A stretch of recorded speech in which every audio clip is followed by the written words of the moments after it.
ఎప్పుడూ సభ్యత్వం నేను తీసుకోలే. అంటే మీకు ఇన్ని రోజులు వైసీపీలో సభ్యత్వం లేదా సార్? సభ్యత్వం లేదు, సభ్యత్వం లేదు, మన ప్రజారాజ్యం అప్పుడు లేదు. ఏ పార్టీలో కూడా నేను సభ్యత్వం చేసినట్టుగా ఏ ఒక్కడు కూడా నన్ను ఎవరు సభ్యత్వం తీసుకోండి సార్ కూడా అనలా. నేను సపోర్ట్ చేసేవాడిని తప్ప సపోర్ట్ చేస్తా, ఎవరు మంచి ఉంటే వాళ్ళు సపోర్ట్ చేస్తాను అన్న. మీకు వైసీపీలో కేవలం ఒక ఓటర్గా వైసీపీని సపోర్ట్ చేసిన వ్యక్తిగానే తప్ప వైసీపీ కార్యకర్త కూడా కాకుండా ఎఫ్డీసీ చైర్మన్ వచ్చింది. ఎందుకంటే నా మంచితనం చూసి, నా హానెస్ట్ చూసి.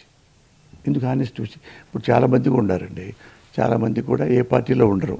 రాజ్యసభ్యులు ఎవరు ఎక్కడున్నాను ఉన్నాళ్ళలో బెటర్ పోస్తానికి ఇష్టపడి ఇస్తారు, ఇచ్చారు. నిజంగా నిజాయితీకి పనిచేసేగా, రూపాయి కూడా తీసుకోకుండా. మరి నంది అవార్డులు కనుక్కోండి, మీరందరూ అభినందించారుగా. మరి అట్లా వచ్చాను.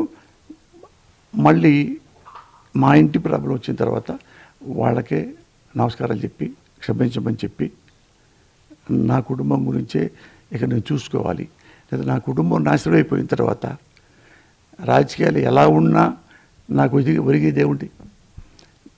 రాజకీయాలు నడిపేవాళ్ళు చాలామంది ఉన్నారు. పోతానికి ఇష్టపడి ఏం నడుపుతాడు?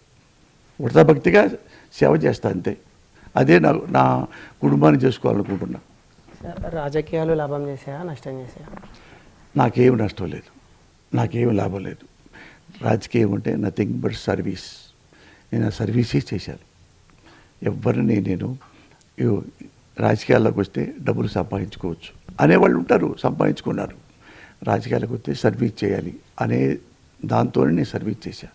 మీరు కనుక్కోండి కావాలంటే. అంటే ఆ సర్వీస్లో భాగంగానైనా ప్రతిపక్షాలు కావచ్చు, ఇప్పుడున్న నాయకులను కొంతమందిని మీరు విమర్శించారు. అది నాన్ సెన్స్ బ్రదర్. నువ్వు పద్దగా చెడ్డారగా మాట్లాడతావు. ఎందుకు విమర్శిస్తావు? ఎవరైతే తప్పులు చేస్తే విమర్శిస్తారు. నన్ను ఎందుకు విమర్శిస్తావు నువ్వు జర్నలిస్ట్గా? నేను పిచ్చేసాలు ఇస్తే, నేను తాగితే, నేను తిరిగితే, రేపు చెప్తే, డబ్బులుగా చేస్తే, బ్యాంకు లూటీలు చేస్తే, అవన్నీ చేస్తే అప్పుడు నువ్వు క్వశ్చన్ చేస్తావు. నువ్వు అవన్నీ చేయకుండా నువ్వు ఎలా అంటావు నన్ను? నేను ఎవరైతే అవినీతి చేశారో విమర్శించా, ఎవరైతే తప్పులు చేశారో విమర్శించా. మరి అవి కూడా వేయకుండా మరి నీ చక్కనాకడానికి పౌరుడు ఉంది. ఎవడు క్వశ్చన్ చేస్తారు రాజకీయాలని? మనమే రాజకీయాలు నిర్మించుకున్న వాళ్ళే రాజకీయాల్లో తిట్టుకుంటారా? మనమే రాజకీయాలు మావి అని చెప్పి, రాజకీయాలంటే నథింగ్ బట్ సర్వీస్ అని చెప్పి, మాకు సర్వీస్ చేయట్లేదు అని మేమే కదా విమర్శించాలి. మన ఏ విమర్శిస్తే నువ్వు సపరేట్గా చూస్తావేంటి భయ్యా? సార్, మీరు ముఖ్యంగా పవన్ కళ్యాణ్తో కొన్ని విభేదాలు వచ్చినాయి, విమర్శలు వచ్చినాయి. తర్వాత సినిమా పాత్రలు మీకు తగ్గాయని బయట టాక్ అనిపిస్తుంది.